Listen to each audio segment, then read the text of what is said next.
Alors, est-ce qu'Islam Makhachev est en train de devenir un de nos combattants favoris?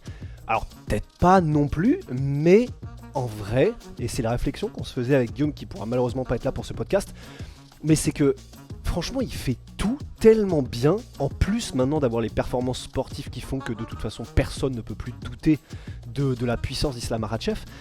Mais là on va voir dans le podcast que ce soit du côté de la personnalité, de ce qu'il dit, de ce qu'il fait, de comment il est, et même en comparaison par rapport à Khabib, parce que faut bien y passer à un moment donné quand même. Eh ben, alors personnellement, je peux parler que pour moi là, et vous me direz ce que vous en pensez, mais moi je me sens beaucoup plus proche d'Islam en fait, et il me transmet finalement beaucoup plus de trucs. Et on va d'abord mettre le générique, sinon c'est parti, ça va être n'importe quoi. Générique. Soit.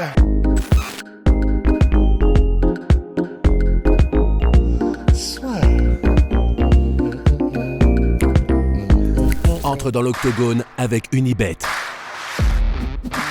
Qui sera le vainqueur du combat? En combien de rounds? Fais tes paris sur l'app numéro 1 et profite de 100 € de bonus sur ton premier pari. Voilà, alors et pourquoi est-ce que je disais ça en introduction par rapport à Khabib? Alors déjà, pourquoi est-ce que pour moi une comparaison est judicieuse? Bon déjà, premièrement, il y a bien évidemment le style qui est proche, parce qu'ils utilisent énormément la lutte, parce que c'est ce qu'ils appellent le Father's Plan. Donc pour ceux qui découvrent peut-être Islam Makhachev avec ce podcast, ce qu'ils appellent le Father's Plan, le plan du père, c'était donc le plan de Abdulmanap Nurmagomedov, qui était le père de Khabib, et qui consiste grosso modo à ne pas prendre de risques inutiles et aller là où t'es le meilleur, donc utiliser la lutte des Dagestanais et battre tous les adversaires de cette manière.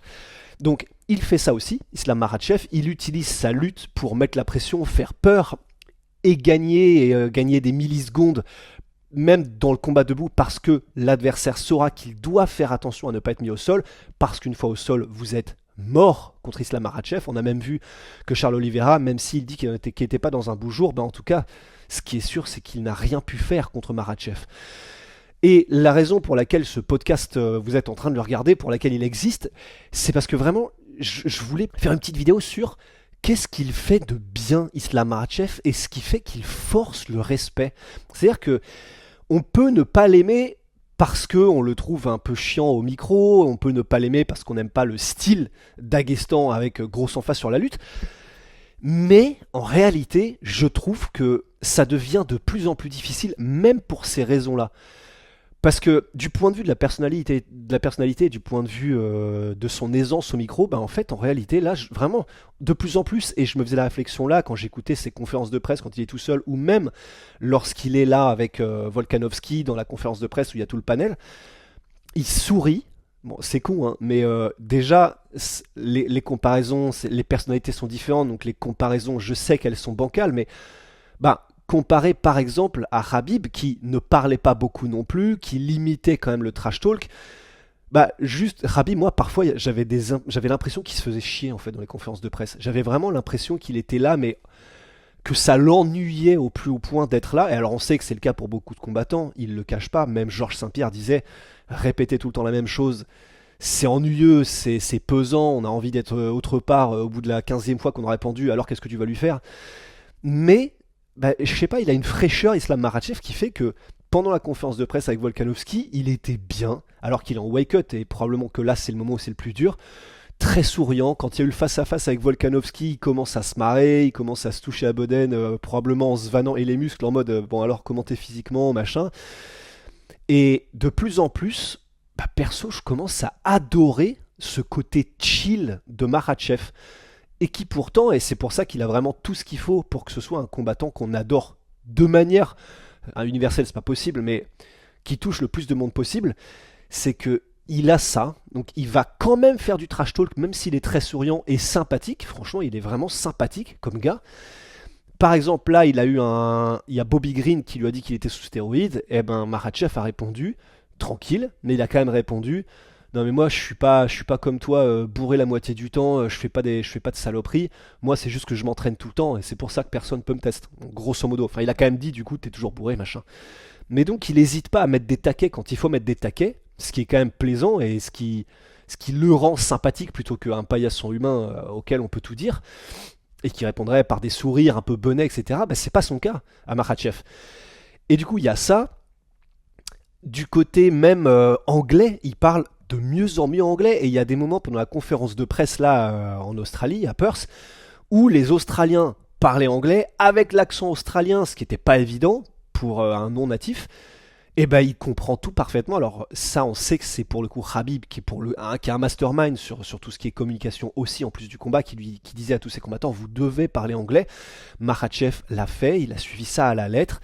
Visiblement, il a été assidu parce qu'il comprend tout et il s'exprime suffisamment bien pour pouvoir dire tout ce qu'il veut dire et tout ce qu'il a à dire. Et il a jamais été pris en défaut, il est quasiment jamais pris en défaut.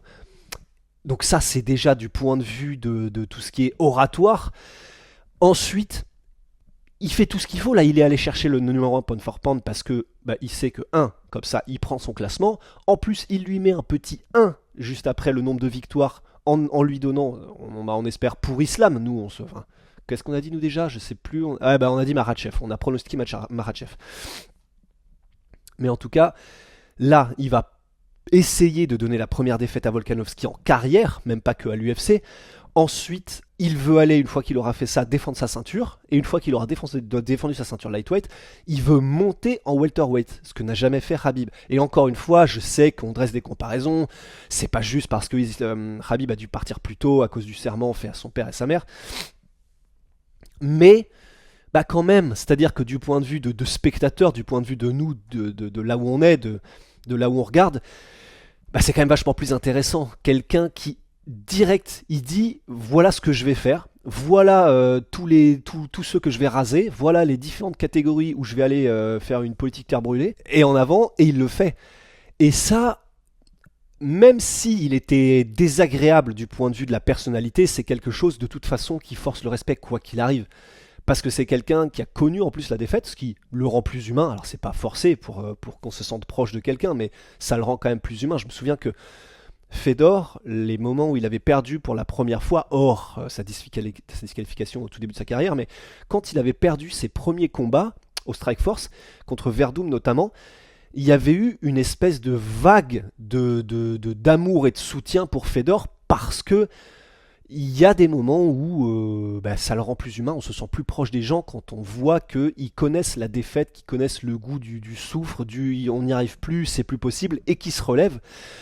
En plus, il a ce petit côté-là, Islam Makhachev, parce qu'il a trébuché contre Adriano Martins, KO. Et puis depuis, il a donc modifié son style, il est revenu. Donc il y a en plus ce côté, mentalité de non, c'est une défaite, c'est un dodan, pas de problème, je me relève, je reviens. Et donc ce qui fait que ce soit du point de vue personnalité, du point de vue sportif, là, dans tous les curseurs, honnêtement, il commence à moi devenir un des combattants qu'il me plaît le plus de suivre, de manière générale. Alors, je dis pas que ces conférences, c'est comme qu'on l'aime ou qu'on l'aime pas, comme Adesanya, comme Sean Strickland, comme Conor, où t'es sûr que là, ça va être ramener les popcorn, il va se passer des dingueries, feux d'artifice. Mais c'est un combattant qui, comme Fedor en fait, que j'adore écouter parce que juste il est chill. Quand on lui pose une question, il répond honnêtement. Par exemple, alors bien sûr il y aura toujours un peu de politique, mais honnêtement on le sent pas de manière exagérée. C'est pas Michael Chandler quoi. C'est pas un mec où tu sais que tu vas lui poser une question, tu peux déjà prédire la réponse de Michael Chandler parce que c'est quelqu'un qui est un compagnon et qui veut faire les choses bien pour son entreprise et qui est loyal. On lui donne énormément d'opportunités à l'UFC et il va pas mordre la main qu'il nourrit. Et très bien, mais par exemple, Islam, du coup, c'est un peu plus... Ça rend ses réponses un peu plus intéressantes. Et par exemple, que ce soit pour Bobby Green, mais même pour Dana White, et par rapport à la manière dont a été promu l'événement UFC 284, les reporters lui ont demandé, mais du coup... Est-ce que tu trouves toi aussi que c'est pas assez promu, qu'il ferait peut-être qu'il en fasse un peu plus Dana White? En plus, Dana White qui avait quand même oublié le prénom d'Islam Makhachev dans une des conférences de presse cette semaine. Et là, Islam Makhachev le prend de manière ultra détente et il dit même et Dana White m'a envoyé des messages, il m'a montré comment est-ce qu'ils faisaient leur promotion sur les charts, sur les machins. Moi j'y connais rien, donc il m'a montré ça et j'étais en mode d'accord, ok, voilà, c'est juste que je m'y connais pas, c'est ça qu'il disait. Et c'est rafraîchissant, il n'y a pas de filtre comme on pourrait avoir dans des conférences de presse, je sais pas, en foot, en Ligue 1 ou en basket, où ils ont un tel code de conduite, mais presque abusé, que ce sont des robots quoi. Donc, ouais, il a pas un timbre de voix où il s'exprime de manière hallucinante comme Sean Strickland. Voilà, c'est à la caucasienne, c'est à la pays de l'Est, c'est un peu plus monotone, mais ce qu'il dit est pas inintéressant non plus. Enfin, là, c'est vraiment un podcast où, je sais, il n'y a pas d'analyse, il n'y a rien du tout, mais vraiment, ça m'a fait quelque chose de me dire, putain, il y a 1 an et demi, il y a 1 an, vraiment, c'est pas que je pouvais pas le voir, mais j'avais vraiment du mal.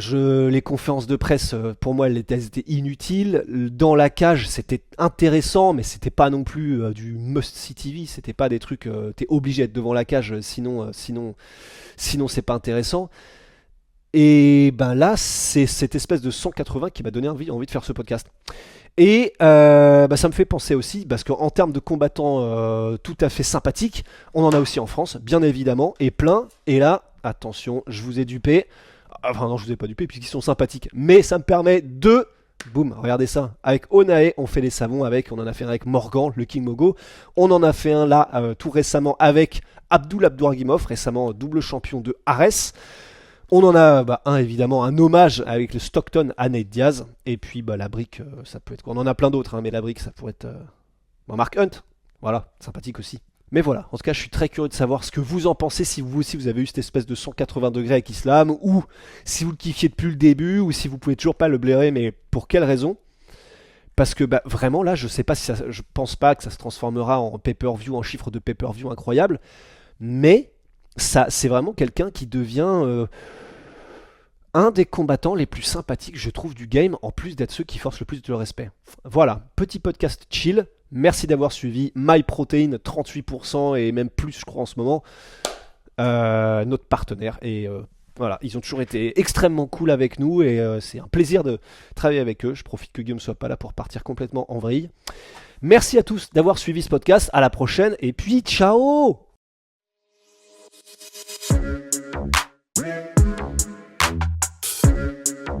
Yeah.